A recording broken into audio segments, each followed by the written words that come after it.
Hello, everybody, and welcome to Style Esports Season 3, Best of 3 between the Holy Divers and Ominous Esports, a showdown in the Piltover group this evening. Both of these teams are undefeated so far. Holy Divers, 4-0. They will be on the blue side. Ominous Esports on the red side. They are 2-0, so Holy Divers in their final game here in the group, looking to make it that clean 5-0 and qualify for the first seed in the playoffs. I'm Jarl Carl, joined by the illustrious Axeman87. How's it going, sir?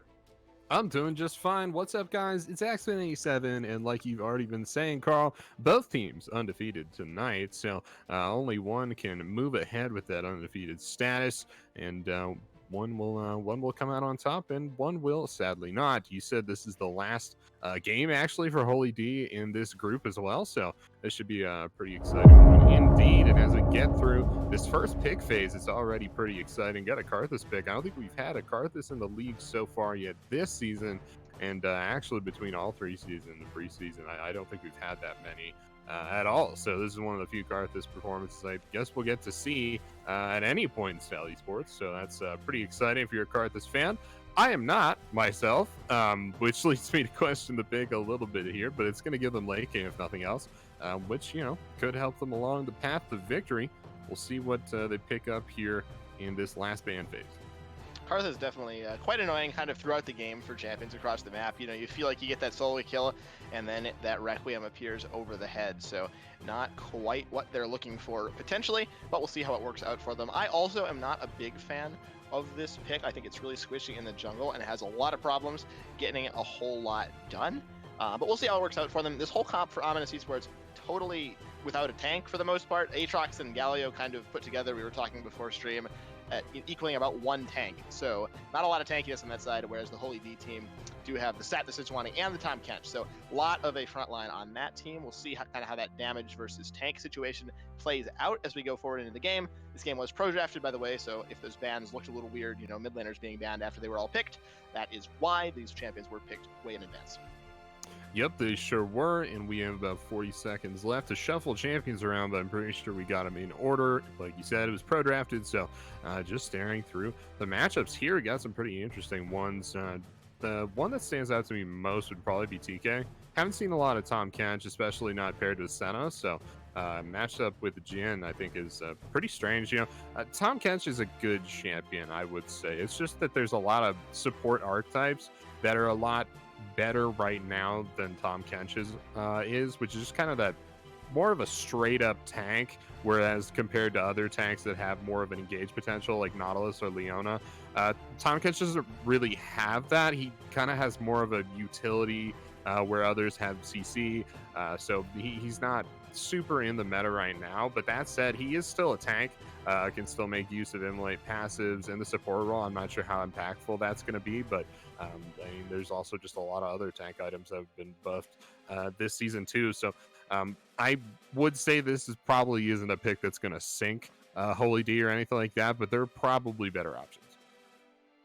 Definitely would agree with that. I think that, especially without an auto attack, like a full auto attack on hit, marksman, the Tahm Kench suffers a little bit. That tends to be what you see it paired with. Most commonly the Varus, I would say, for Varus Tahm Kench. One of those more immobulated carries, and I know that Jhin fits that bill, but Jhin to me is more of a stay in the backline and skirmish AD carry rather than a commit and just full auto, so, like something like a Varus is, and so less in need of being saved by that Tahm Kench most of the time. So we'll see who he's really going to be saving. There's not a lot of priority targets to save. I mean, most of his team is tanks, right? So, maybe you're picking up the Jhin, maybe you're going to save Rapcore on that Diana, but she wants to go in. She doesn't want to go back out again on the Tahm Kench. So we'll see what he decides to do with that. I also would question the pick a little bit, just to keep on agreeing with you here, X-Man. That's just how smart of a guy you are. But it's a little bit questionable to me. I think something like maybe a Leona or a Nautilus could have achieved the same role, even like a Braum, if you're trying to just have that more defensive support, while still offering a little bit more utility. The Tongue Lash on Tahm Kench just not as strong as it used to be. It's pretty hard to land stuns on the champion anymore.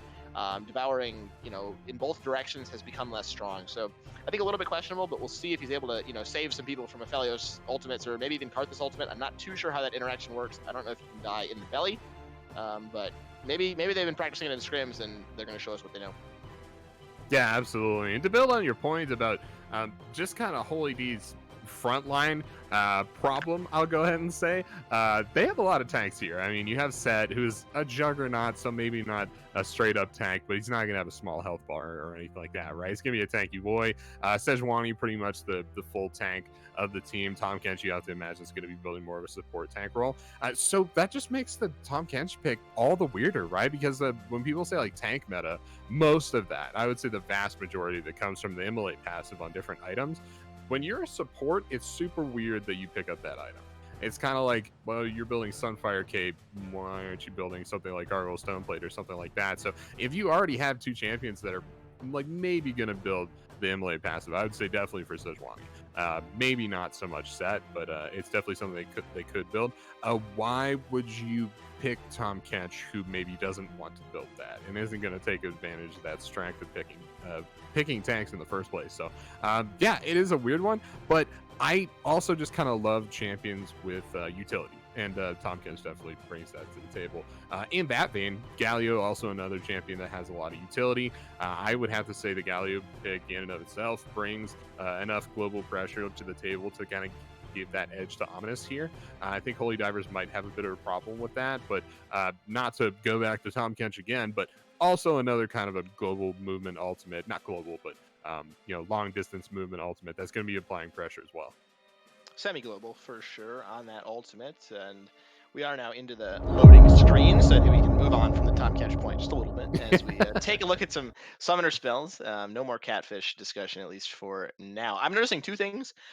Both exhaust in the bot lane, so Tahm Kench and Aphelios bringing that, which means no heal on the Ominous Esports bot lane, and also a teleport mis-synergy in this game. Galio and Aatrox have it, while only Set has it there for the Holy Divers. So kind of a utility summoner situation going on for Ominous Esports. They have that exhaust on the AD carry, and then both teleports in their mid laner and top laner. Yeah, definitely. You mentioned no heal, so yeah, there's a lot of utility coming through here. Karthus, fairly standard. Dark Harvest, obviously a smite and flash as well. But other than that, yeah, I think everything is pretty much where it should be. Guardian on TK. Yeah, I mean, it is super weird that there's no heal in the bot lane, especially since this is a lane, any lane really with Aphelios that's looking to get into the late game.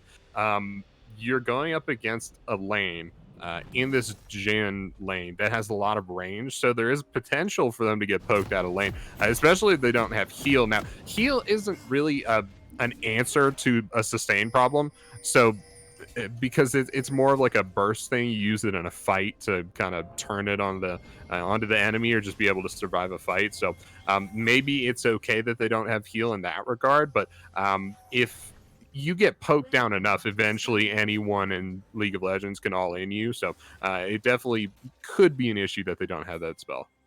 I think it could also be an issue with the exhaust, just because it might be hard to find a target for it. If missing, like, his ulting, you can't exhaust him when he's that far away. Oh, and we see some vision here. I'm going to drop that point, as this is going to be a big 5 versus 4 fight. Everyone's aware of it. The Bind goes in, flashing in by Smart with Spartan Might. There's a 4-man crowd control, as well as the dancing grenade from Jhin. Legit trying to flash out. That's going to be the 4th shot. Missing Link picking up the first blood. BD now in all sorts of trouble as well. Stolen has picked up that kill. This is a 2-for-0 in the early game, and Invade gone very wrong for Ominous Esports, as everybody else has escaped, but still 2 kills for the Holy Divers. My goodness, Carla, 4-man, level 1 face breaker there. I don't think that Spartan Might was expecting that one when he took that point in the E. That was pretty wild, being able to hit all 4 members. It was almost like they didn't even see him coming. I mean, he walked right up to the bush, and maybe they thought they were ganking him, but no, sir. It was them that were getting ganked. So, yeah, they are going to pick up those, not only first blood, but second blood as well. No bonus for that kill, unfortunately. But, yeah, now it's 2-0, the scoreline between the two teams, and already 1,000 gold difference. Now, that isn't going to be necessarily as impactful as 1,000 gold maybe later in the game. Obviously, only a couple of members have actually backed and been able to pick something up that will benefit them. In fact, even Missing Link picked up a cull, which isn't really going to help them. Actually, it gives them a couple stats, so that'll help them a little bit there. But other than that, pretty much everybody just with the same starting items have a little bit extra gold for their first back. But right now, nothing should be too different. Yeah, I agree with the general consensus of your point there, Axeman, but I think the call is quite impactful in the bot lane. Yeah. Having that gold generation, I think, is really, really important for the AD carry, and call is really only an item that's good well ahead. A lot of people think of it as like a you're behind, you want to catch up item, but it's really just an investment in the future. And Missing Link's really going to be able to put himself ahead in gold. Getting 100 CS, I mean, that can be done by, 10, 11 minutes even, if he's on curve with CS and doing really well for himself. So I think the call is actually quite impactful. It'll give him that sustain in lane. It gives flat health, which becomes less and less useful throughout the game. So that is important as Oh well. As we see a my. fight actually going forward. Flash is forced out there. Salem going very, very low. That fourth shot didn't quite take him out, but both flashes used in the bot lane. That call doing work. Yeah, really doing lots of work. I guess my thought process was with the on-hit effect for Jin wouldn't be too effective, but I gotta eat my words. That fourth shot was pretty nuts. Even though it only got like 3 life out of it or something and 7 extra AD. But yeah, that was crazy. We see BD already with a little bit of that Karthus CS lead, but he's gonna be fighting Solon here in the river. Rapcore on their way, and wow, Solon. You can't stand in place like that. You're going to get eaten alive by Karthus. Flash from Rapcore onto BD. Takes him out too. He picks up the first kill there and the second one. Doing pretty well. Trading back and forth. Rapcore picking up that kill. Axeman taking my job on the play-by-play. I better just step aside. This guy's too good for me. And very well done there, sir. A little bit better than that Karthus play, you might say. He was taken out. Just standing in place against Karthus, not the best plan if you're stolen. That AoE will just keep doing damage. It's kind of like Mordekaiser, that AoE passive around him. He just kind of keeps doing damage and you just die. So in the end, not too great for that Sejuani. But in a way, the double buffs being on Rapcore, I don't think is that bad of an outcome. For them there. He did have to use his flash, but he ends up with double buffs and a kill on this Diana. I don't think that's really the end of the world for this team. Yeah, I don't think so. I think that's probably okay. Buff transfer complete, right? But Right. yeah, you can't stand in place next to the Karthus. You mentioned the AoE, but also you're just getting nailed by Qs over and over again. Karthus doesn't even have to aim him anymore. He just keeps nailing you. But oh, legit, here might be in trouble. Oh, wow. Damage. Gonna survive. I don't know. My brain just knew he was gonna survive. I refuse to get excited about that. Maybe I'm just a genius. I don't know. On that one, legit now running for his life from that Jin W. You don't want to be anywhere close to Missing Link. He doesn't have any mana, but better safe than sorry. And a lot of pressure coming in this lane. I don't think it's all the call, Axeman. Just a nice lane here early on. That Jin Tom gets a lot of pressure and just really safe. Because you can't really get ganked. You just kind of eat the Jin, and Karthus isn't a great ganker pre-6, so they've had a pretty free lane for themselves thus far, and they're taking advantage of it going for the dragon.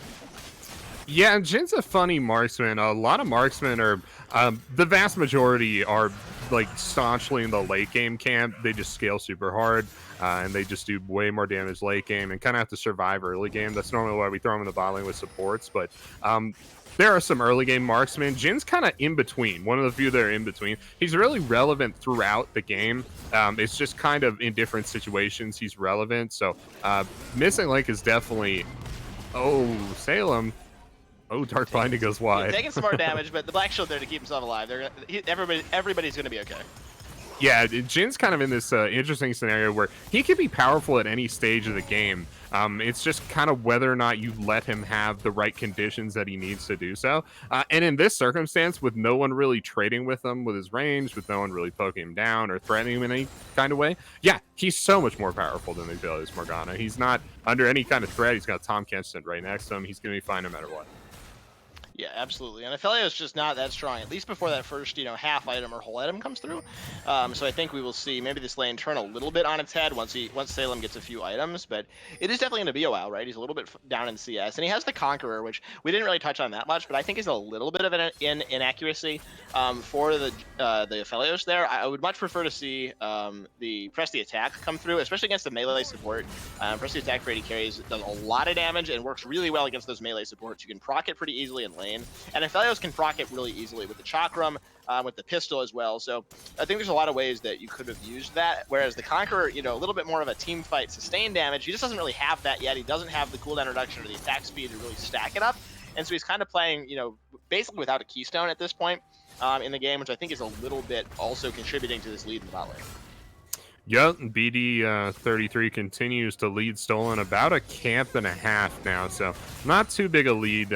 I think I might have expected a little bit more from just like a hard farming late game jungler like Karthus, but I mean, he has backed only once and he's only got a couple items, so his clear is definitely going to get faster as the game goes on. Then he's going to really be tearing through these jungle camps, and Stolen might have a bit of trouble keeping up, but that's why Sidwine's a little bit better. Ganks, little Nikki getting all in by Raptor here. All in the mid lane. Little Nicky gonna have to flash himself away. Karthus is in the area. We were just talking about him, and he is level 6. We should touch on that. Requiem is up and available for this Karthus. As we see him engaging here in the mid lane, I should say. BD, tell a lie. I'm too used to the pro player having that unconscious slip there on that one. But BD getting himself away. Everybody survives, and no Requiem needed, but it is up, and I hope the team is aware of that. Holy Divers, it's way too easy to get caught off by that first Requiem. Yep, teleport channeled there from Little Nicky to get back into lane. Doesn't want to drop that wave just yet. He's already about 10 CS behind, so... Oh, Dark Binding lands in the bot lane here.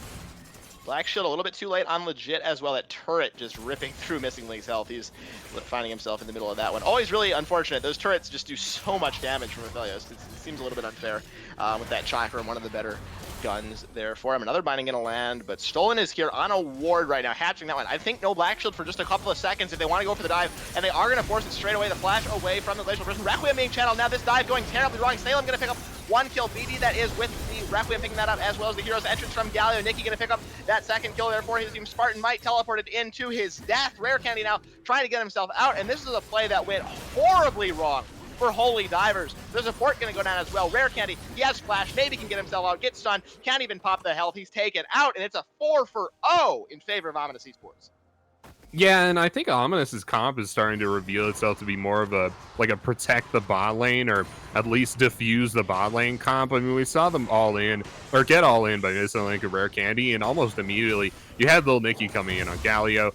You had the Requiem channel as well. Now BD is running from Stolen here. He's running into his own top laner though, so they might be turning this.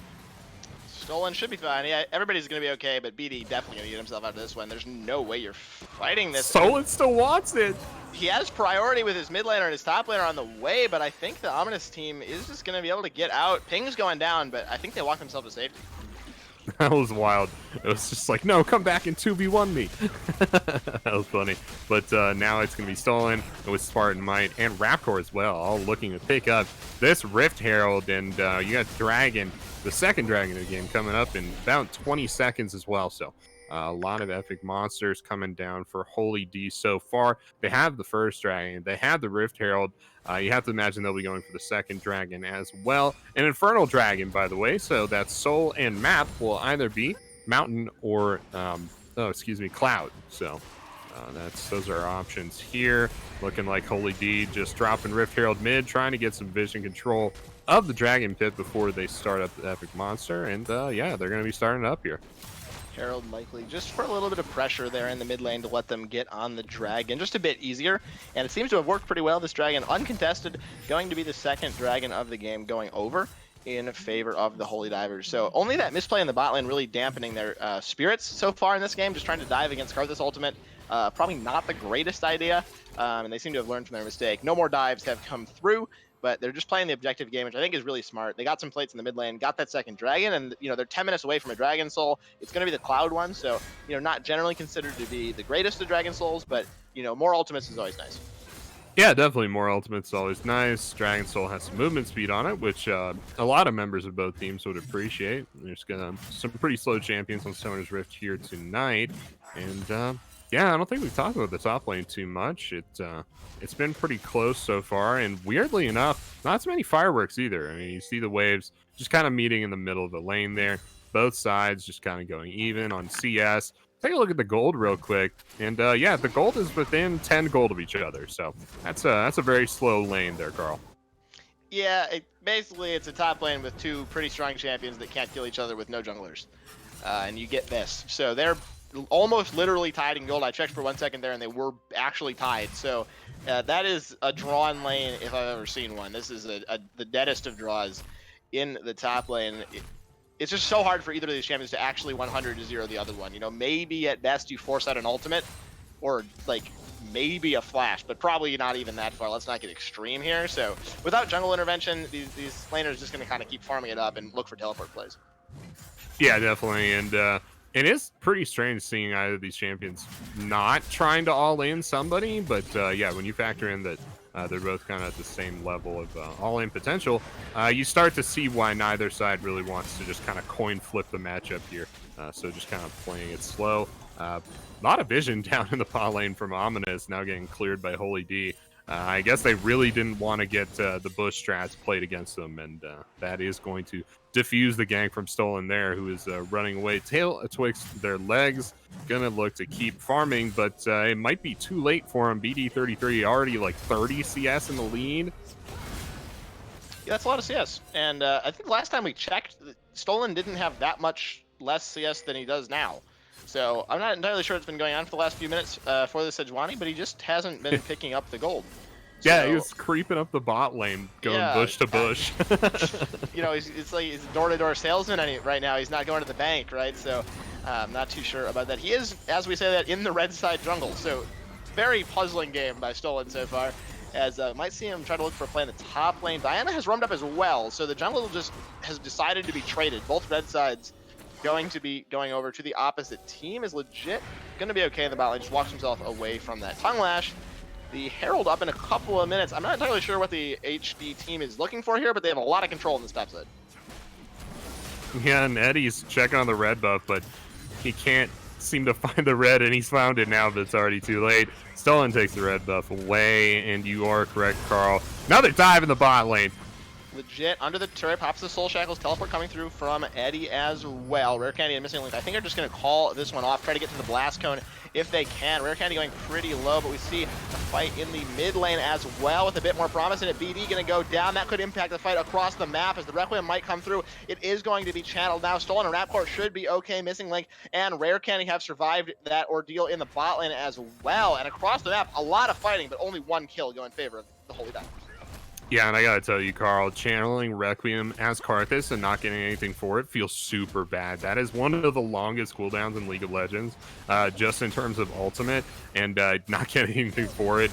Even like lane damage, like a laner that's in lane, like he didn't even actually do any damage to someone who had to stay in lane. Pretty much everyone just backed immediately after the Requiem, so feels super bad if you're BD. They are going to be waiting a long time for that ultimate to come back up again, but I mean, they're still like 30 CS in the lead. They're still looking super strong. Obviously, scaling super hard as well, so you know, I think still probably in a pretty good place if you're the Karthus, but yeah, you definitely don't want to get too many Requiems like that. That teleport to the bot lane really cost Eddie quite a lot. I think more than he was bargaining for at the start of that when he was down about 15 CS, is still thus, and has lost his tower. So with Spartan Might, just ran down top lane, took that tower, didn't need his teleport, and he's, you know, opened up that 15 CS lead. He's now about 800 gold in the lead in a completely drawn lane. So I think very well done by the set, knowing he didn't need to teleport away and got a lot of advantage for it. We'll have that teleport up for the Dragon as well, which will be coming up, excuse me, in just a couple of seconds now. A few wards down for Holy Divers, but pretty dark for them as they walk in here. Yep, for sure, for sure. We're talking about summoner spells. That last fight, flashes from BD, Eddie, and Legit all used as well. Ignite from Legit. Here's the fight. Curtain call has come through. Dragon going very low. We'll see who is going to win this smite fight. The red team has picked that one up. Ominous Esports to pick up their first Dragon of the game. Heroes entrance coming down, but it has been canceled out. There is the Moonlight Vigil coming across from the Aphelios as well. Stolen in the backline, gets exhausted. He is just so tanky. Legit gonna fall at the end of this one. Holy Divers now in full attack mode as Ominous Esports is running for the hills. The third kill goes down. Salem, can he get himself out? A nice flash forward from with Spartan Mike, gonna pick up the kill on that 80 carry, and it's just BD that walks away from this fight. They picked up the Dragon, but they lost 4 members in the process. Yeah. Kind of a disastrous fight. I mean, they did get the Dragon, so I guess it's probably okay. I mean, the whole win condition doesn't want to scale up with the bot lane and jungler as well. So delaying the Dragon Soul for Holy Divers might make all the difference, but they're losing so many things across Summoner's Rift right now. They had 3 members go down, I believe. They also are losing 2 outer turrets and maybe an inner mid turret as well. Maybe not, actually. They do take a lot of damage on that turret, though. So was it worth it? I guess time will tell. kind of hard to say at the moment, but the team is down 6K gold, so looking pretty rough, pretty worse for wear. Between the two teams, though, I'm pretty sure Ominous outscales. So I still don't think it's outside the realm of possibility that they can just win this in the late game. That said, they got a long way to go, right? We're only at 17 minutes. You're looking at like 15, 20 minutes before this team really comes online and is able to dominate Summer's Rift, and I'm not really sure they have that time. They've delayed the Dragon's Soul 5 minutes, but like I said, 5 minutes isn't 15 to 20, so they're going to have to come up with some other victories before they start to look into scale. I don't think the late game is completely clear for this team either. For me, it's mostly the eggs are all in the Salem basket on this Aphelios. The rest of these champions don't exactly have super great late games, right? I mean, we think of Karthus as this huge scaling champion, but he is still really squishy, can be taken out. Sure, Requiem's going to do a lot of damage, but as actual like sustained DPS teamfight damage, it's mostly going to be just Salem that's going to be doing the damage for this team in the late game. Galio, not a ton of damage. Aatrox, you know, he's just a solid champion set doing just as much, certainly, in these fights as him. So I think while there is the potential for a late game carry here for Ominous Esports in, you know, by way of Salem and BD, I don't think that's at all clear for them. And so I think being this far behind is definitely a red flag for this team at this point in the game. You know, this gold lead was not close, or was close, excuse me, for quite a long time, blown pretty much wide open in the last maybe 5 or so minutes. And so I think Ominous Esports, if they even want to have a chance, need to stem the bleeding, I would say around this next Dragon or shortly thereafter, or they could just end up losing the Baron and losing the game. Yep, the Holy Divers pick up their second Rift Herald of the game. Probably gonna, well, at least looking like they're gonna go drop that down mid once again. That would definitely take out the mid lane turret if they were to drop it there. It'd be more than enough damage, but they might not actually even want to drop it. They might actually want to just shove this in and take the turret, then drop it on the inhib turret. But I don't know if they can do it with just 4. I'm not really sure if this is a 4v5 they want to take, especially with Rapcore on the side lane. Does not have teleport, will not be able to join this fight, can't teleport in. So this will be a 4v5 if they fight under these conditions, but they also might just be able to kind of take this turret without having to fight at all. I mean, they only have to auto it like maybe once, twice, depending on who's autoing. And then they would just have to leave. I mean, with the victory in their pocket. So it would actually be a 4v4 now, as Lil Nicky has elected to go down into the bot lane and match Rapcore. Yeah, breath of fresh air could take this turret out, I think it's safe to say at this point, and not a lot of risk in doing so. They channel the Herald now. Very smart to do. Might have wanted to do it a couple of seconds earlier. They do lose a little bit of tempo waiting for this Herald to walk forward here, but I think it will still pretty safely get a charge off. Stolen going to be tanking up in front. He is so tanky at this point. The charge is going to go off, but no real push with this Herald coming through. So I think I would have liked to see that channel maybe 5 or 10 seconds earlier and have it, you know, ready to go when that first tower went down to maybe continue that push. That being said, the turret taken very low. It will not regenerate that quickly. So I think a lot gained there by the Holy Divers. The Dragon's up in 45 seconds. The Baron is up, and they pretty much have the run of the map. Yeah, definitely. I mean, you're looking at kind of marginal gains and just kind of doing a lot of damage to a turret.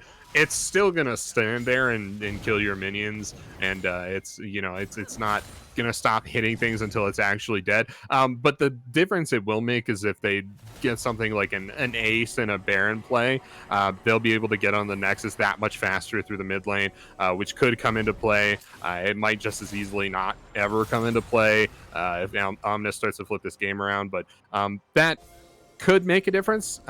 You know, but I'm not really sure it will at this point. I think you're right. I think they might have liked to keep the tempo up a little bit more so they could push with the Rift. I mean, they didn't have to do that much damage to the inhibitor to get it down, right? So maybe if they timed that a little better, they'd be fine. But it is Holy Divers picking up their 3rd dragon of this game, their first Cloud Dragon as well. That's 10% CDR on all their ultimates. I got some pretty impactful ultimates too. You know, I'm thinking mostly Glacial Prison, also Rapcore. Rapcore's ultimate as well could be pretty impactful in these team fights. So getting those CDRs down would be pretty good. Now, with those Cloud Drakes spawning infinitely until somebody picks up Dragon Soul, this is a pretty good opportunity if Ominous is looking for some kind of, I don't know, like just perfect scenario. Because like we mentioned, that Requiem is like an extremely long cooldown. If they get 4 Cloud Drakes here, which is possible, that'd be crazy, right? That he'd have Requiems coming off every 1.5 minutes or 2 minutes or something like that, which would be pretty nuts. Yeah, that would be pretty insane. Right, as it stands right now, Requiem is 2 minutes and 16 seconds.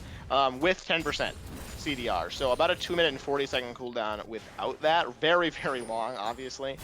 So a few more 10% bursts would do it wonders for that cooldown. Could have it available in basically every fight is what that would mean, as opposed to kind of alternating if the fights happen quickly, which can definitely be a problem for Karthus. With Spider Mike going forward, Facebaker not quite going to land. Stolen going to flash straight onto BD. BD going to miss with the second round of crowd control from Missing Link. Missing Link stepping forward very aggressively to try to pick up the kill. Glacial Prison comes through onto Nikki. He's going to have to get himself out to safety. Teleport has come through by the Aatrox, and Diana is not here. Remember, no teleport on this champion. Does have Ignite instead, so she is just going to be forced to pick up a blue buff here, as Missing Link still wants to fight. The rest of his team is saying, whoa, back off. We don't have all 5 as the fight fizzles out.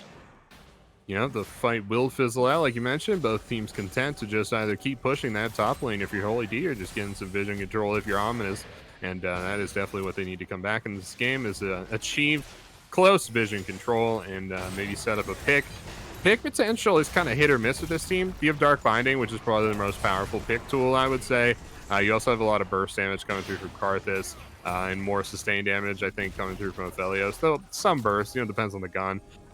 So they have some pick potential. I don't think it's like stellar or anything. So to be honest, this is a really rough position for them to be in. I really do think that they just keep trying to scale. I mean, I think I probably agree with you. It's not a super clear win condition, but like I don't know what else they got at this point. They're not gonna. I talked about Dragon Soul. For them to get 4 Cloud Dragons at this point, they have to not only contest every single dragon that comes up between here and that Cloud Soul for them, they also have to actually get every single dragon, because as soon as they drop one, they're going to stop spawning, and the Dragon Soul goes to the enemy team, obviously. So that's such a distant win condition, man. And I'm not even sure having Requiem on a low cooldown is even a win condition. I think it would just be cool.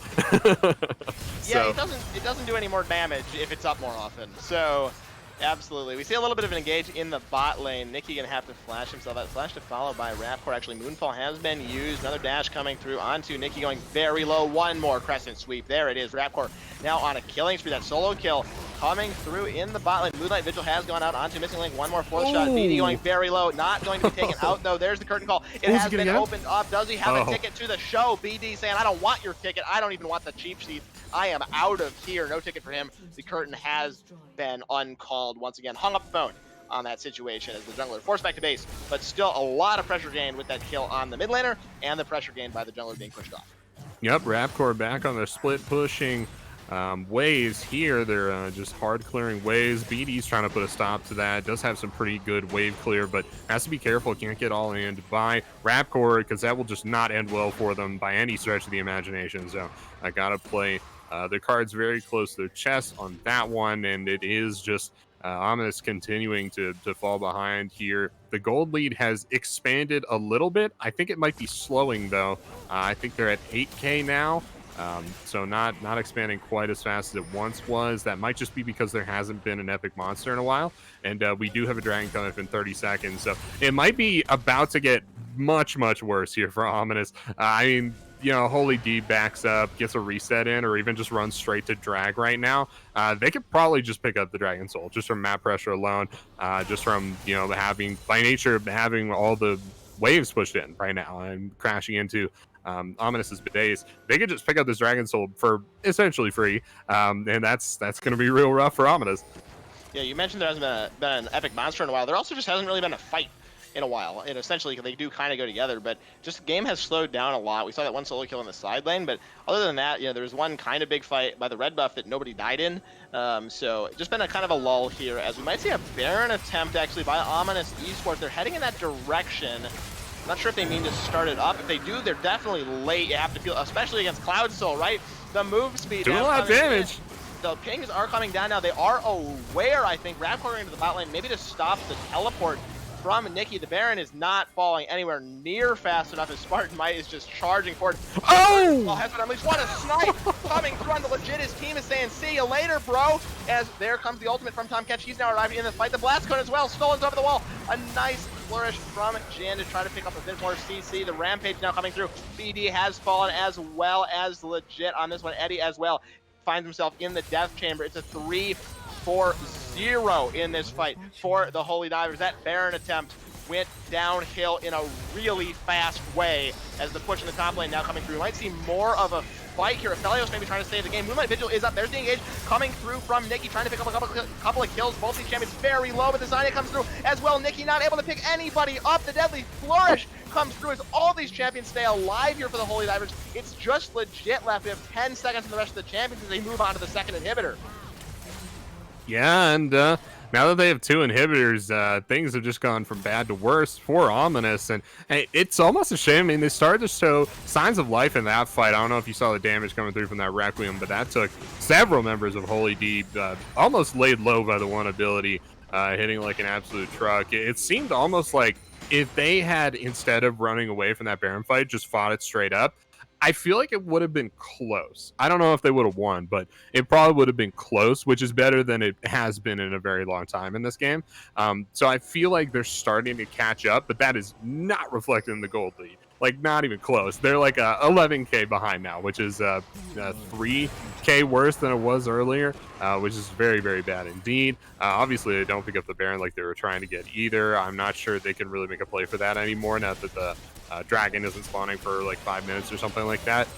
And yeah, actually, it's going to be Holy D starting up the Baron here. I also wanted to point out that curtain call shot that landed onto Legit, completely blind, did not have vision of them whatsoever. So he just fired into the darkness and absolutely one-shot Legit there. Yeah, Baron picked up here for Holy D, and I guess there's nothing left to do but to do it, Carl. Oh my God! Second shot missing Link, like we were talking about, heat seeking coming out of this Jhin. They don't call him the Virtuoso for nothing. Rare Candy going to try to go for a bit more. BD going to find himself in all sorts of trouble. Glacial Prison has taken him down. Nikki now running for the hills. Eddie doing the same thing. Legit doesn't even want to take a part in this fight. He's saying, get me out of this one. Requiem not going to do a whole lot. Was not even channeled. Eddie going to go down. Dominating now for Missing Link, and dominating is a good word for it. Holy Divers, a bit of a misstep in the early game, but they turn it around and dominate this game, taking the first one over Ominous Esports on their quest for a 5-0. All right, so I guess I owe Rare Candy an apology for straight up flaming their TK pick for like 10 minutes or something like that, because they had an absolutely crazy lane here. Did very, very well on Tom Kench. 1-1-10 scoreline. So doing pretty good there, but very subtle ways that Tom Kench was helping their team. Obviously had tons of assists, but you wouldn't really know that he like hard carried this game to look at the scorelines of his teammates. I mean, I would normally think this Jhin just like went off, but so much of that just came down to the actions of Rare Candy, and I think I definitely want to shout him out for that. 4 members here of Holy Divers have massive amounts of shutdown gold on them, so very, very dominant performance from them indeed. They pick up the Dragon Soul and they just Baron and end. Yeah, very clean game by Holy Divers. I mean, you have to wonder what this game would have been without that dive in the early game, right? I mean, 4 of the 5 kills came through in that dive for Ominous Esports. They only got 5 kills in the entire game. So I think that is quite telling of just how this, game went down. The other kill they got in the jungle when BD picked up the kill onto Stolen at 4 minutes. After that, no deaths for the Holy Divers for the entire rest of the game. Very clean game. They kind of, they fell on the ice once and they got up and they learned from it. They kept their eye on the prize. They just took the major objectives. They fought when they needed to and just kind of destroyed this game. It looked close for a little while until it wasn't, right? And so the Tom Kench, very, very well done keeping his team alive. Good ultimates to get himself into position, and very well played. So shout outs to Rare Candy for that performance. And I think for Honest Esports, I think maybe just a little bit of a composition check. I don't think the Karthus really was that impactful in this game. The Requiem sure does a lot of damage, but it's always going to do a lot of damage for the most part. That's what the ability does, especially once you're level 2 ultimate on that. You have the whole item. So I think a little bit more of a tank jungler, maybe something like a Zac, a Trundle, even if they want to go for that style, maybe would have helped them out, have a little bit more early game pressure, as they kind of just lost the early game. BD had a lot of farm and was ahead in the CS department, but was definitely behind in impact, as Stolen just kind of had run of the map and the bot lane was free. Missing Link and Rare Candy had no chance of being dove. They knew where BD was, and they were able to just kind of run away with this game.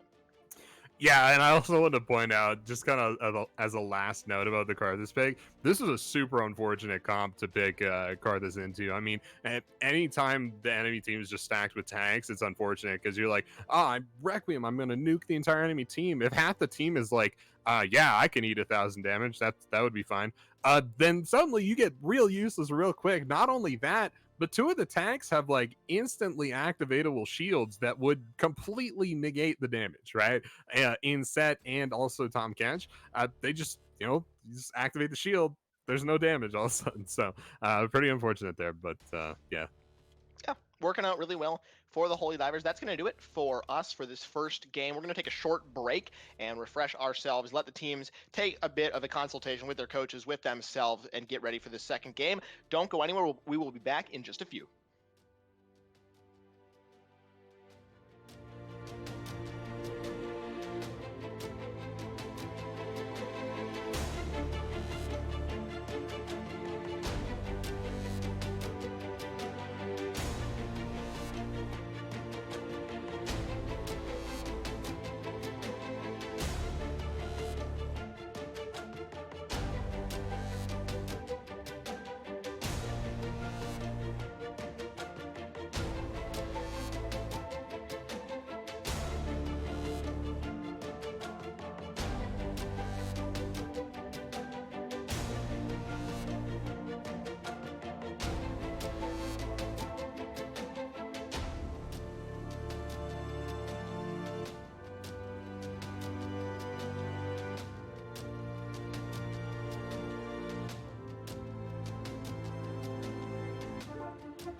Welcome back, everybody, to Style Esports Season 3. We are in the midst of a best of 3 between the Holy Divers and Ominous Esports. It is 1-0 in favor of the previously mentioned Holy Divers on their quest to go 5-0 in the Piltover group and secure that number 1 seed in the intra-group playoffs at the end of the season. Bringing you this second game, I am Jarl Carl, joined by Axeman87. You ready for the second game, sir?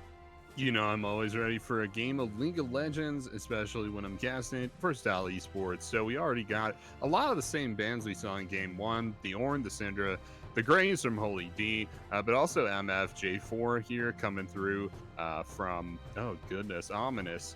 And a new addition to their first band phase is going to be Set, taking away Set from Holy D here. Looks like that's going to be immediately answered with Pantheon. For, I would imagine with Spartan Might, Pantheon I think could be flexed mid in certain scenarios. So that was a band that was taken away from Holy D in Game 1. Now it seems like they're content to give away the Pantheon in exchange for the Set, but we're also going to see the return of the Karthus jungle as well, for better or for worse, and Silence Pit coming through too. That's pretty interesting. Silence, definitely a strong champion. Stolen, switching up the jungle pick a little bit, has decided to go for the Zac instead of the Sejuani. I think both of them should do about the same thing, you know, engage tank out of the jungle. So not really sure why they decided to change it up, but I think both are fine. Both of those are very strong champions in the meta so far. I think Silas also very, very strong at the current moment in the world of League of Legends here in Season 10. Pantheon, I think with Spartan Mites, you know, one of his favorite champions is the namesake, of course. I think we actually saw this Pantheon GP matchup the other day. I forget which game it was, but we did see it. Went in favor of the Gangplank, actually. Something you might not expect. So we'll see how that works out, as Varus has been picked up for the first time in the series here for Salem. Yeah, absolutely. And critical to note with that earlier top lane Gangplank versus Pantheon matchup was, I'm not so sure it was Gangplank beating Pantheon as much as it was Gangplank and Jungler beating Pantheon sans Jungler. I think that might have been a bit of the issue there. I think a Stolen goes top even maybe once, Carl, and just like gets the ball rolling up there with the snowball with Pantheon, could have a vastly different performance. Obviously, this is also just a different Gangplank, so maybe Eddie just doesn't have the chops. That I'm not sure who's the other Gangplank. I forget, but yeah, I don't remember right now. But maybe just Eddie just doesn't have the same chops as that Gangplank. And you know, Karthus not going to have as good a gank either. So unless he's got some pretty good Requiems coming through, this is, I would think, going to be a different matchup here. But yeah, you mentioned the Zac in exchange for the Sejuani. You're right that there was no ban for Sejuani or anything. They could have picked it for sure. I think Stolen might have been missing some dive potential. Obviously, Sejuani has some, but I feel like Zac has a little bit more. I know there was a couple dives there where it was just kind of like once they'd missed Glacial Prison, everything just kind of fell apart after that. So maybe they're hoping for a little bit easier burn of execution from their diving tank jungler. Absolutely, do agree with that. Same bot lane coming through for the Holy Divers, running that one back here for us. A little bit of a change, actually a lot of a change on the side of Ominous, going with the Varus Soraka. Not a lane that we see all that often. Soraka did just receive some buffs as of late, so she is a little bit stronger now. I played against her in solo queue today and had a very bad experience, so I'm a bit bitter on that. So spoiler alert for that. Just, you know, keep that in the back of your head during the game. Coming through, switching up the mid lane pick for Orianna, trying to have a little bit more agency, I think, with that mid lane pick, a little bit more damage as well, going away from the utility, although of course Orianna does still have some of that utility. That Shockwave is a surprising amount of crowd control, so we'll see how that decides to come through. No great ball delivery, actually no ball delivery of any sort. Nobody on Ominous Esports has any sort of movement ability. That just occurred to me. There is no dash, no jump, nothing, except flash on this team, so that could be an interesting point as we go on into this game. Yeah, definitely. Mobility is hugely important, right? I mean, a lot of the big complaints about newer champions in general is just kind of the mobility creep. It seems like every new champion that comes out has some kind of hard and fast dash or what have you. But yeah, these are definitely some older champions for sure. Some of them, I believe, are original. I think at least two. I might be wrong about that, actually. Now I feel self-conscious, but definitely some older champions here. So yeah, not a whole lot of mobility going on. That could play into it, especially with the enemy team being highly mobile in everywhere but the bot lane, essentially. So I think we'll definitely be looking out for that one moving forward. But critical as well is that there's just so much damage coming through. Like, it's almost like what they make up for in lack of mobility, they just make up more than enough for in damage. Every single member has the potential to just hard carry this game. I'm looking at Gangplank in particular, who's just been so strong recently in this patch, the last couple of patches actually, and just able to snowball games and just absolutely dominating the late game. A lot of it depends on the player, though, right? I mean, you got to execute properly. Those barrels can get confusing, difficult to land. You have the ghost barrels. If you can't hit those, that can be real rough too. But they do have a little bit of wiggle room with the Soraka. A lot of times comps like this that are just heavy on the damage tend to fall apart because there's just no support staff. Soraka is a champion that can push a button and heal everybody on their team instantly. That's super powerful in terms of support because if you have like 3 carries going down at the same time, you can heal all of them at the same time, and no other champion can really do that. That is true. You are spitting facts right now, X-Man. That is absolutely true. Wish a very strong ultimate, and Soraka is the only original champion. Really? Okay. There is one. Yes, we looked it up here. So there is one. So you are forgiven for that one. They're all old. They are all old. I'm not sure which one of these is the most recent. That's a little too deep for me right now. Somebody can figure that out. That's smarter than we are. Anyway, we're going to be going on into this game right now. I gotta say, I still like the Holy Divers team comp. I think they got pretty much everything they wanted in this draft. Basically nothing taken away from them. They still have the tank jungler with Engage. They still have the same bot lane. Top lane obviously on a very comfortable champion, and I don't think anyone complains about playing Sylas mid these days. So I think a very, very nice draft by the Holy Divers, and to my mind, not enough of an adaptation by Ominous Esports in this comp. I think the Karthus was the main point of disaster in that last game. I think maybe they got baited a little bit into feeling like it did well just based on that Requiem damage and just wasn't that high. So we'll see how it works out from in this game, but I'm expecting the early game to still kind of just be taken over by the Holy Divers. I don't think that Varus Soraka is a lane that can really fight back against this Jhin.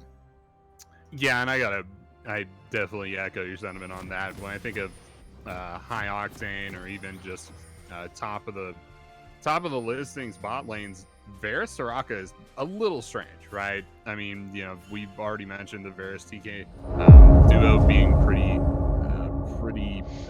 I don't know, common, I guess, and very powerful as well. Pairing with Soraka is a little strange, and really, to be honest, a lot of enchanters are a pretty strange matchup in comp right now. It's not a super powerful archetype, but I think Soraka would probably be an exception. Soraka is super strong right now. Maybe some others like Janna as well, but yeah, so it is a strange bot lane. We're starting to see these two teams have some pretty strange pathing going on here. It looks like Legit is just kind of waffling back in their jungle. No kind of 5-pointer or anything, but there have been a lot of wards dropped, which is something I don't think we see normally. It looks like almost every single member of Ominous has dropped a ward at this point. 4 wards. I'm not really sure what the idea with that is, but there are 4 wards now, and 3 of them are on their own blue side. So they're going to really know if somebody's invading their blue side, and that's the only thing they're going to see for the next 5 minutes. Minute and a half. Yeah, that'll be something very interesting to see if that actually comes back to haunt them later on in this game. Once those wards goes down, there's going to be a period of vision where they don't have any. Or period of time, I should say, where they don't have any vision, and that's a prime opportunity for Stolen to gank. It's early game is the weakest point for Zach for those ganks because the Elastic Slingshot is low range, but if there's no vision anywhere, he can walk up pretty much as close as he wants to. So that's a fact about this game that might be completely insignificant, but also might be really important. So we'll have to watch out for that one. Electrocute, actually, in the top lane with Spartan Might, trying to go for a little bit more burst damage as opposed to that Conqueror for team fighting. Yeah, and that will help them with the snowballing and get them more kill pressure in the early game, which is probably what you want. Big trade coming through. Full shot onto Legit. That health isn't coming back if you're Soraka. She's chugging pots now, but you can't heal yourself. And now with Spartan Might, starting to beat down Eddie in the top lane, but Eddie giving what he gets. They go even. Wasn't expecting that one, Carl. Definitely was not. Rare Candy walking forward. They're going to get level 2 onto Salem. I would expect some summoners to be going down here. There's another auto attack coming through. Caster Curse. Ooh. No summoners. Okay, I'm just going to stop talking because I'm just making stuff up. And Soraka has used that heal, so that's the one way for her health to come back. Actually can land some Qs as well. That skill shot, pretty easy to land. Can get her yeah. back. pretty easily as well, although Missing Link is just going for it. There's the root going down. She is healing from that Q. That's going to keep her alive. A flash forward, but Exhaust and Flash from Legit have been used. Both summoners used in that bot lane. Only Salem's Splash available as this Jhin lane is once again just taking it over. We move now to the mid lane. Nikki going to have to use his Flash to buy a bit of time, keep himself safe from Stolen. I want to point out, Axeman, no vision in the mid lane. Silas and Zach capitalizing on it. Yep, they certainly do. And a point I was wanting to make is that, you know, despite Omnis not having vision, it's not like Holy D is brutally aware of that, right? I mean, you don't know that the enemy team has dropped wards. Obviously, they're stealth wards, so it's not like you can walk over them and just see them. But in the case where a champion like Zac is going to be trying to make a gank from the Fog of War and from a weird direction as well, just like there not being any vision there is so impactful. I mean, we already saw it there. He is probably acting like there's vision there, but there isn't. So like he, you know, even though he's being careful and everything, Lil Nicky will literally never see him coming until that ward comes back from cooldown. I'm not actually sure if it has yet. It looks like they're all about to come up just now, actually. So and then they'll have some wards, but or at least 2 stacks of them. I'm not really sure how the indicator indicates that. I guess it looks like all the wards just came up. They've all got one. Yeah, it's a 3-minute cooldown at the start of the game. Yeah, cool. Yeah. So now they do have that vision up. But yeah, Stolen, I believe, blew the flash from Lil Nicky. So hugely impactful there. And up in the top lane, it's looking like Spartan Might is having a pretty good time. He's got the CS low, lead. But he's winning. Yeah, yeah, he's got the CS lead, but kind of sitting precariously there. Definitely could get bursted at any moment, so got to be careful. Getting close to the barrels, probably looking for a reset soon. Maybe Stolen comes up and holds the lane for him for a little bit. Yeah, it doesn't have teleport though, so that's a little bit hard for him to get back to the lane. Eddie already has gone back and got a little bit of extra mana for himself, so Stolen is up in the top lane. I would expect just to relieve pressure here and let Spartan Might go for that recall. As Rapcore going to be going in onto Nikki in the mid lane. Stun going down, but a lot of damage being not done, actually. There's just both those champions kind of hitting each other and nobody was getting hurt, so not too sure what was going on there. The Dragon's now alive, and Stolen is spotted on the top side, so we might see an early Dragon, although a half-health Karth is not my first choice for soloing a Dragon. Yeah, not mine first choice either, or 5th, or 10th, or 30th.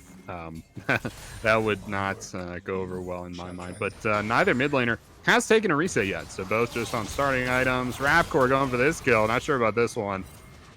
Is able to get the flash out of BB. Flash, yeah, so definitely a useful engage there, but I'm not really sure BB had to flash. I mean, maybe it would have been close. Salah's kind of one of those champions that once the whole combo is out, not doing a lot of damage to the autos, so I feel like he probably just could have taken the whole combo and just been fine. His mid laner is right there, but they do flash. Eddie going real low here. Oh, yeah, that's a flash away. There we go. Spartan Might coming back with a vengeance in the top lane. Has that Executioner's. Same item he bought first last game, too. Probably a big fan of this. I like to see it, though. I think it's a really smart item to buy early in the game. Gives a lot of value. So we'll see if that lane does progress in his favor. But yeah, forcing the flash out of Eddie, forcing some potions and the oranges out. Trying to gain a little bit of control back in that lane, as Stolen has now started the Dragon, not spotted. Yeah, Eddie going to get ignited in the top lane. We'll switch back up here. This Gangplank is going to find himself in the Death Chamber. Gets taken out. That lane flips on his head. First blood for Spartan Might. Yeah, it flips on its head indeed. Now he's over 10 CS behind. He's probably going to drop a level behind Spartan Might as well. And first Dragon is go to Holy Divers again. So already showing a lot of unprecedented objective control there, with Spartan Might taking place up in the top lane. Looks like he might be able to get 2, might be close there. Gonna get at least 1 though, so definitely the gold lead is expanding. Almost 20 CS difference. Now take a look at the gold lead here. About 900, I think 800-900, something like that. So definitely pretty large. And yeah, with Spartan Might pretty much has control of this lane. Legit might be taken down here. Gets rooted up, uses the summoner heal. There's the 4th shot, and one more slap by the catfish. Rare Candy Sand, unbench the fence, nope, we failed it. We messed it up. We're moving on. Throwing it back to you, Axeman, but the kill goes over to Rare Candy. Unbench the fence. That's what I was hoping for. I think you might have been thinking fish, like catfish. So I'm with you on that one. I was trying to move on to unclog the frog, and we put them together, and it was a hot mess. But we're just gonna move on from that one. Rapcore going for that scuttle crab. This is just really exciting stuff, folks. In the mid lane, BD gonna get forced off of that one, pretty low. Soloing out the red buff, has to use the smite, so that's pretty exciting as well. For them. Not as impactful in the early game as he was last game. We didn't get to see an exciting 1v1 as we're going to cut away from all this nonsense. There's Eddie now going to find himself in some more trouble in the top lane. Has used the oranges, but Stolen has arrived. No flash. Cannon Barrage comes down. Eddie going to have a nice dodge away from that, but does not make any difference. Stolen going to pick up the kill with the Let's Bounce and the flash coming through. Eddie now very far behind, 0-2, and that wave is not in a good place. Yeah, not at all. I mean, with Spartan Mike could probably choose to freeze it here and just really kind of end this lane for Eddie, but looks like he's going to be hard shoving it into the enemy turret there, maybe looking for a little bit more plating. He's got still like 5.5 minutes to take plating, so probably a pretty good idea. If he keeps making plays like these, he could probably get the entirety of the turret, so definitely wanting to force their advantage. Pantheon, a very early game champion, and at this point, Eddie pretty far behind. I'm not sure if he's going to be scaling super hard anytime soon, so maybe that Gangplank late game win condition is out the window. We'll have to see, of course, and it's still pretty early in the game. We're not even at 9 minutes yet, and things could definitely turn around, but it would have to take a lot at this point. 2.5 minutes to the next dragon, gonna be a mountain dragon, so the soul is either oh goodness, Cloud or Ocean. So kind of the worst soul or the best soul, Carl? Yeah, absolutely. Missing Link just running forward, very aggressive. Thought we might see a Chain of Corruption come out in the bot lane, but was not to be. With the Requiem, I would dare say they could have taken him out. I think Spartan might just stun a creep in the top lane, but maybe just a bait. Didn't want to get the oranges out, and he's going pretty low, though, taking those pistol shots to the face. This could be an interesting 1v1, actually, if he pops the shield at the right time. He's on a ward. They're not sure if he's aware of it, going very low. There's the Ignite going to come down. Wish as well. The shield is up. Can he get down to take the flash over the wall? But he just kind of burns to death. I think that was the passive from Gangplank as Eddie picks up a kill back. Wish coming through clutch. Yep, had to get behind Pantheon there. It was a race against time, both trying to get behind each other. But yeah, in the end, Eddie does get behind. The Pantheon is able to take him down, so well played there. And yeah, I don't think with Spartan Might knew they were standing on that ward. Super unfortunate. That's pretty much made all the difference there. Stolen might be looking for the gank mid lane, but actually, no. I thought he might have been on vision, but he is actually completely unseen by Lil Nicky. That said, I don't think he's looking for the gank now. Might just be looking to transition across the mid lane, where he may find BD, who is now actively taking enemy blue buff, and now has probably gotten away with it there. Did a lot of damage to the blue buff there in a very short amount of time, as Karthus tend to do to jungle camps. And now it is going to be the Rich Herald, started up by Stolen, looking for another objective here. If they take this one, they'll have all the epic monsters that have spawned thus far. Yeah, doing very well in that regard in this series so far. I also want to mention Legit was forced to flash in the bot lane to get away from a deadly flourish from the Jhin. Rare Candy was moving in on him as well. So had to expend that summoner, but did manage to keep himself safe. Nothing else was used by the bot lane. So they're sticking in it, trying to go for a bit of farm as Varus. We didn't mention this already, but he is going for that poke build. So he has that Serrated Dirk and the Comet. So he's going to be going for that lethality. Varus did not decide to go for the Corrupting Pot, though. So kind of a bit of a hybrid build, I guess, on this one. Not quite sure what he's going for with that one, but the Herald has been picked up by Stolen now. He is going for the recall, I would assume, to walk down to the Dragon, which is up in 15 seconds. Yeah, I don't think we've actually pointed out that Salem is going for the lethality build. Have we pointed that out yet? I don't think we have. So other than yeah. what I just said, no. Oh, you just said yeah. Okay, yes. Yeah. So he's got the yeah, it's pretty strong. Got the Umbral Glaive there. Yeah, he's been able to clear out some visions. Sorry about that one. Axeman talking over each other. That's always fun, but Umbral Glaive is in. I actually like the item a lot. I think it's very, very strong. Clears out a lot of vision. We might not have time for this point as the Dragon has been started up. Curtain Call comes through. Blue team picks up the Dragon. The Tom Kench actually going to get that one. Rare Candy helping his jungler out on this one. Rapcore and Stolen trying to get through the Cannon Barrage to get to BD. Can the stun land? Not going to be able to do it. The last count has been reached by BD. He's going to be able to get himself out of that one. And in the end, a whole fight just kind of disappears. Nobody going to go down. No Requiem used. Not a whole lot of action. As I might tell a lie, Salem going to get run down here after this. Probably going to go into the Bell. Uses the flash under the tower. Missing Link going to flash under there as well, but the exhaust going to almost keep Salem alive, but he does go down. A nice eat by Rare Candy to keep his AD carry alive. Missing Link is going to survive that encounter. We might see a Requiem channeled Little bit surprised that we do not. Missing Link might die to that one, but not going to use that thus far, at least, as the Herald goes down to the bottom. Yep, and Legit actually takes tier 2 boots instead of completing their Athene's Grail. So they're going to have a little bit extra movement speed and CDR as well. Dragon taken, of course, in a little under 5 minutes now. And Rift Herald at 5 minutes as well. So no epic monsters coming up anytime soon. Got the bot lane outer turret down for Ominous. Holy Divers picks up that one. I'm pretty sure that was first turret. Yes, I think it was. So they get first turret as well as first blood through. And yeah, it just really seems to be the Holy Divers having another pretty solid game. Gold lead, kind of like it was in game 1. Not super large just yet, under 2K, actually just breaking 2K just now. So, you know, it's not too much, but we are at just 13 minutes. So it is, I feel, a lot for 13 minutes. They also just have the 2 dragons, right? So not too many stats that aren't reflected in the gold lead either. So, yeah, it's difficult to tell for sure. You also have some scaling coming through from Ominous, but I mean, like we've been mentioning, Eddie's super behind right now.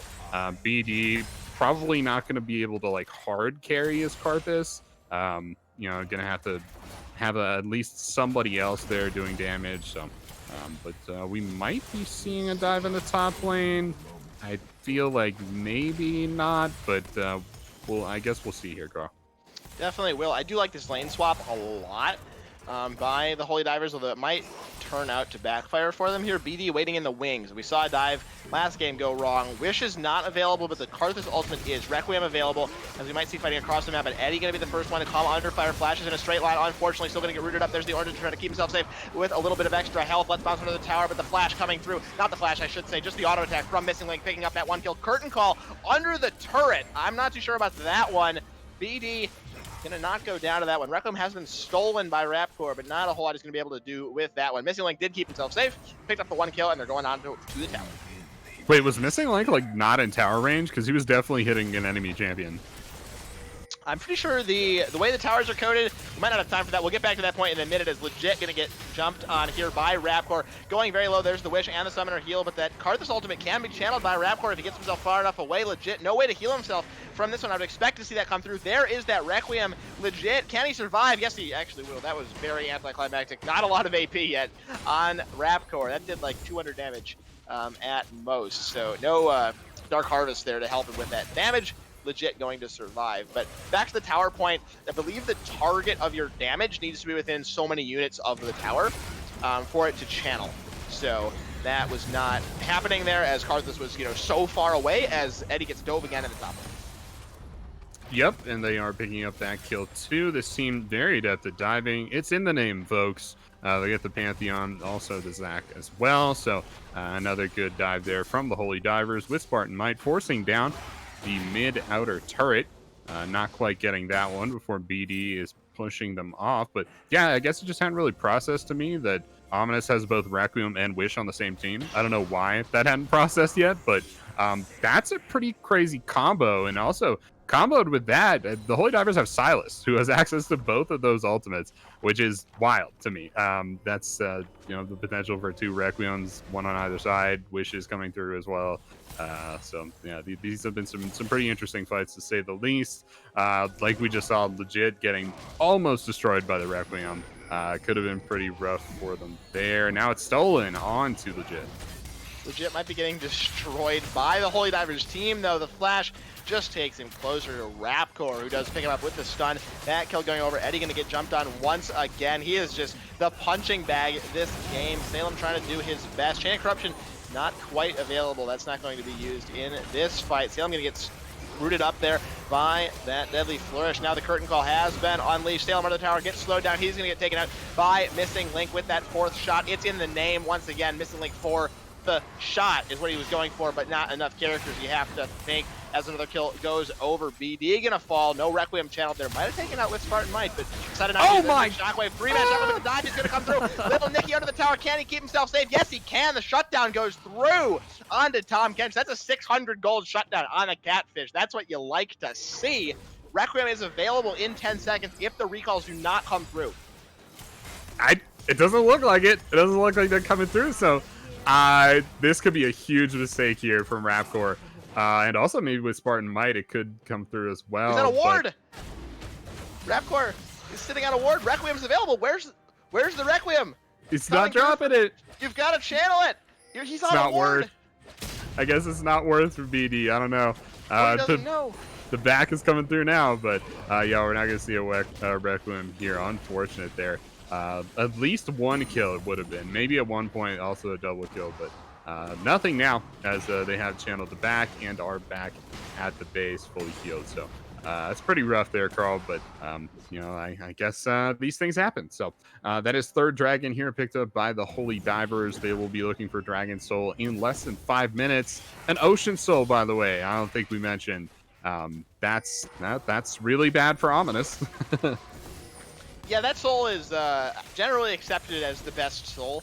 It's just really hard to fight against that much regen in fight. You need to have full burst comp, and that burst comp is not what we're seeing on the side of Ominous Esports, right? They have that, you know, poke from the Varus who's getting poked down himself, and they just don't have any way to really one-shot somebody. There's no LeBlanc, there's no Talon, there's no Zed who would do really well against that Ocean Soul. So I think the Ocean Soul is pretty much a death sentence if that does get picked up here. And it's pretty hard to imagine a world where that doesn't get picked up at some point. You know, Ominous would have to pick up the next 4 dragons in a row, never get one stolen, never lose one. So Holy Diver's in a very pleasant position right now. They're up 4,000 gold. They're getting the Rift Herald. They're just winning across the map. Yeah, definitely. And curtain call coming out. I don't think this is hitting anybody here, missing Link, but yeah, all 4 shots, I believe, going on to Little Nicky and just kind of taking them down to a little bit above half health there. Going to be almost immediately healed up by the Soraka. So an interesting curtain call to say the least. Not going to get too much for that. And they'll continue trying to lay siege to this mid lane turret. Meanwhile, up in the top lane, with Spartan Might looking for this inner top turret. BD and Eddie might have something to say about that, though. They are in the area as Stolen drops the Rift Herald mid lane, and they take that outer mid turret. You have to imagine they'll be taking the inner turret as well. Oh, Spartan Might running for his life. Going to be able to ult out, I think. Yes, he does. There's the shutdown, though, coming through. Salem has picked up that kill. Oh! On to missing Link. Went a little bit too low. Stolen having to flash himself out. And this Herald play just a little bit over eager. Salem has a lot of damage, a lot of lethality coming through. No defense on this Jhin. He just stepped a little bit too close and was taken out. I didn't know that Pantheon could block Requiem with his E. Did you know that? I believe you have to be facing in the correct direction, but I think I knew that at one point. Yes. I had no idea. He was definitely facing the right direction. Okay, so I guess the damage comes from like a little bit in front of you, or just like from Karthus's model. I don't know. But the dealer is Karthus because the source of the spell is Karthus, and so the damage is like coming in from that direction. Yeah, it's just a global point and click essentially. Huh, okay. Yeah, that's interesting. I had no idea, but yeah, I thought he might have been going down there. He just kind of channeled D, and then it was just fine. So yeah, that's you learn something new every day, folks. And now Rapcore running for their lives in the bot lane, as they might have overstepped a little bit, and that's probably just playing safe. Eddie going down in the top lane. Pantheon on the warpath up there, man. That's rough. He was, Eddie learned something new every day too, and it was that Pantheon E does a lot of damage, and it speared him in the face, and then one more from downtown. Spartan Might heat seeking. We go back to the mid lane as Legit going very low. He has to flash. That is just a huge amount of damage. Legit running for his life. Rare Candy trying to get Salem out of the way. A little bit of a whiff there on shot number 4, but that is all right. Legit going very low. Those autos really starting to hurt from missing Link. Yeah, absolutely. You mentioned that Ominous doesn't really have a burst comp.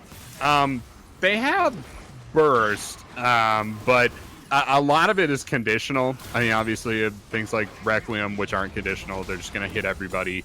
But, you know, the rest of the damage coming through from Karthus are things that they have to hit. You know, the Q can be difficult to hit if on a moving target. The barrels from Eddie can be difficult to hit. Those things are burst, but you know, if you're not hitting them, obviously it doesn't help. And I to be honest, I don't think they help that much with Ocean Soul anyway, unless you're actually 100-0ing somebody with them. Yeah. And I don't think you can. So I think it's point well taken. They really don't have a whole lot of just like one-shot potential or like pick potential either, right? I mean, the ability for this comp to burst down a single target would be fairly difficult. It's more like they're doing a lot of damage to everybody at the same time with things like Shockwave and Requiem. Yeah, for sure. There's a lot of like 100 to 10 or 100 to 30 burst, which just doesn't really work that well against Ocean Soul, and I think that's kind of more what I was referring to. But we're going to see a fight now, maybe a little bit. Elastic Slingshot coming through on top of Eddie. He's going to be going down straight away. There is the Grand Starfall coming in as well from Spartan Might. He's going to be engaging this fight straight away. Shockwave only onto Spartan Might. He does get taken out, though. Missing Link now trying to walk around this pit. That is a very tanky Tom Kench on Rare Candy. Nikki trying to flash himself out as well. There's this hijack Chain of Corruption coming through, rooting up a lot of these members on Ominous Esports, trying to get themselves away. Missing Link looking like he was trying to flash over the wall into the base on that one, forced to fall back, but that's going to be the Soul Axe, man, going in favor of the Holy Divers. Yeah, it definitely will be, and some of the members of Holy Divers are going to be nigh on unkillable at this point. Rare Candy and Stolen in particular are going to be just like so tanky after picking up this soul. I mean, Stolen has a Spirit Visage. Do you know how much healing this Ocean Soul is going to be doing? I'm not actually sure if the regen from Ocean Soul counts as healing, so maybe not too much, but in any case, it's still survivability, so yeah, it's going to be very, very hard to kill the Zac and also the Tom Kench as well. But you also have Silas, who's going to heal so much anyway. This Ocean Soul is just going to be absolutely nuts on them. And it's Tom Kench ult into the Baron pit, and they're taking the Baron. It is Baron time on the map right now. They're going to take basically no damage to that as that Ocean Soul comes through. I believe the Spirit Visage does help with that healing. It is just regeneration, so I assume it does count toward that, as the Baron is now down to 4,000 HP. Crit Call has been opened up. Nikki and BD now trying to stop this Baron, but there is Stolen over the wall with the Elastic Slingshot. He has his passive as well. He is just so tanky through this one. I think he is going to go down. Requiem being channeled in the backside from the hijack there by Rapcore over the wall. Spartan Might has picked up the first kill onto Legit. Missing Link now on a killing spree. Shockwave coming through as well. Spartan Might going to get taken down, actually. There is that 100 to 0 burst we thought they didn't have. The real Requiem does come down. Eddie walking forward, might be a little bit too far forward. He's going to get stunned up by the Silas, and Salem trying to channel the piercing arrow, but it's going to find its way into his own heart. He's taken out, shot straight down by Rapcore. That is a 4-4-2 team fight in favor of the Holy Divers. Yeah, that's what I call burst, right? Rapcore just one-shotting people with that W. Absolutely nuts. But yeah, now Missing Link, Rapcore and Rare Candy probably going to be able to take this inhib turret. But there are several members of Ominous spawning, so they got to do it pretty quickly. BD coming up in just a few seconds. Others coming up in 10 to 15. So they might have to leave. Yeah, they're going to have to leave the inhib up there, but they are going to get the turret. Nothing for them to take. Probably can't make a move on the Baron just yet, but they might be looking for a reset and then trying to set up for that again. I think they're also trying to avoid any sort of a 50-50 around Baron, which I think forces them to play a little bit slower. They are so far ahead that definitely makes a lot of sense, especially having that soul gives you a lot of gold value. So I would say they're probably, close to maybe 12 or 13,000 gold ahead, just based on that Ocean Soul, maybe even a little bit more. I think that soul is really, really strong. So I would expect to see them play really slowly around the Baron and keep trying to take fights around it rather than just taking a 50-50 and trying to rush down the objective itself. So we'll see what they decide to do, but I would expect them to just walk toward Baron, get objective control, and then try to get a pick with Zac. It's just so easy to get picks with that champion. He has so much range. And so that's what I would presume they will be doing right now is Nikki now stuck in the bot lane trying to clear out some minions.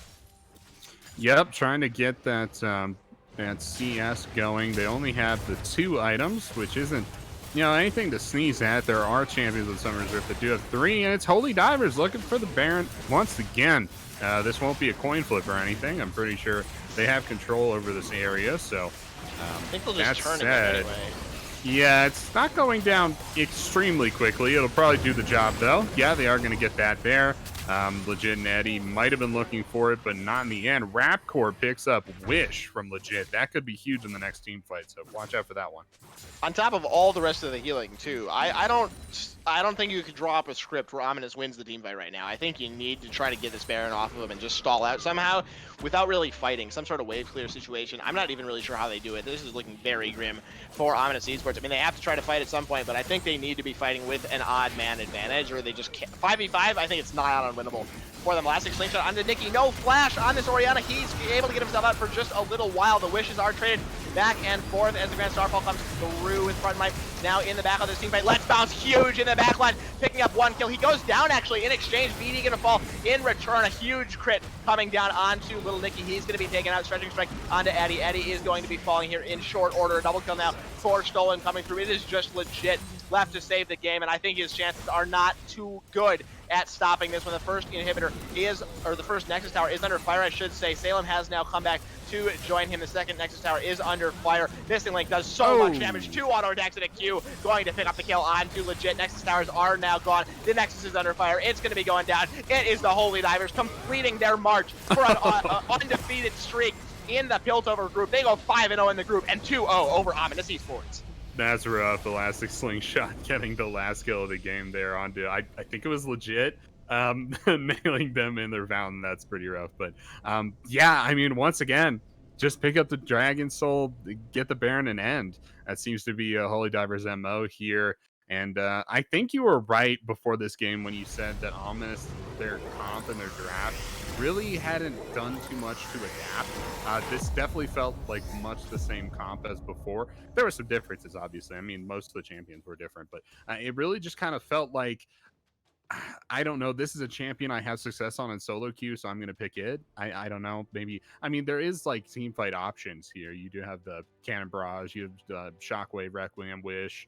In fact, all very like potent team fight abilities and like, you know, global abilities. But it's still not a cohesive comp, right?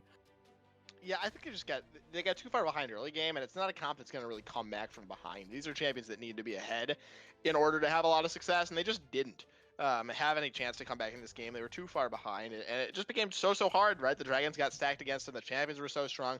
Missing Link was untouched in both of these games. I think he just, you know, had a pretty much a free lane both times. The BD was never going to gank. You know, Karthus is not a gank champion, right? He ganks with his ultimate, and Missing Link and Rare Candy just played a very good lane, always had the upper hand, and were always pressuring onto Salem and Legit, always burning the flashes, the utility summoners, you know, forcing them to sit under tower, and they just had dominant control over this lane, and they kind of just, I would say, even carried through the bot lane, more so in this game than in the first game, but they just took over the map.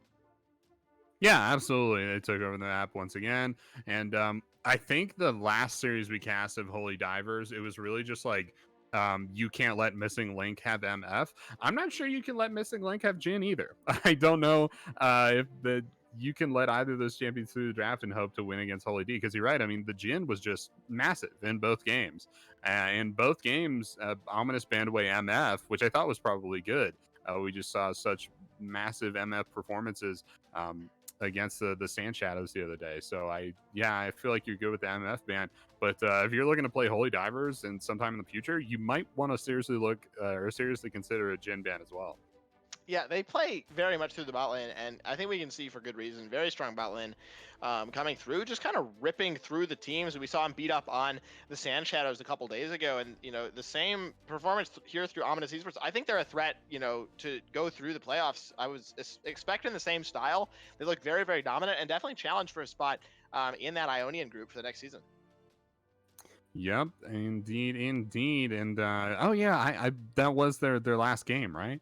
Yep, undefeated 5-0. In the group, completely undefeated. So very well played on that one. Does that mean that they do promote?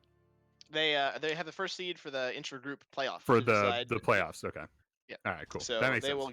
they'll be playing against the fourth seed, the fourth place finisher in the Piltover group, and so there will be a kind of a 4-team playoff within the group, and then the winner of that playoff will challenge the number 6 team from the Ionian group in that relegation promotion match to see who plays in Ionia in season 4 of Style Esports. Got you. I'm gonna have to see that on paper. Or hear it several more times. Graphics will be provided for you, X-Men, and they'll be provided for you all fine folks out there watching if you want to catch up on all things Style Esports or have me explain my very confusing group format to you. I would be happy to do so at the Discord link that you can find below the stream. Our website, YouTube, and music credits can be found there as well. We do love chatting with you guys. It means a lot to us that you all turn out day and night to support our streams. We would love to hear your feedback or just chat with you at the Style Esports Discord. We are there pretty much all the time, can be reached if you have questions or anything else you want to talk about. We're always available. But I think that is going to wrap up the broadcast tonight. A pretty quick 2-0 there. Holy Divers looking very good. Not a whole lot more to say. A little bit sad we couldn't see a third rubber match game, but that's just the way the cookie crumbles. So we're going to be bidding you all farewell for this point. On behalf of myself, I've been Jarl Carl. I have been joined by Axeman87 on the color commentary. Also, Sky Ripper, it has been our gracious host this evening, the voice in our ear, making sure we stay at least mostly on track. So, on behalf of myself and the rest of the crew, thank you all so much for watching, and we will see you next time. Good night.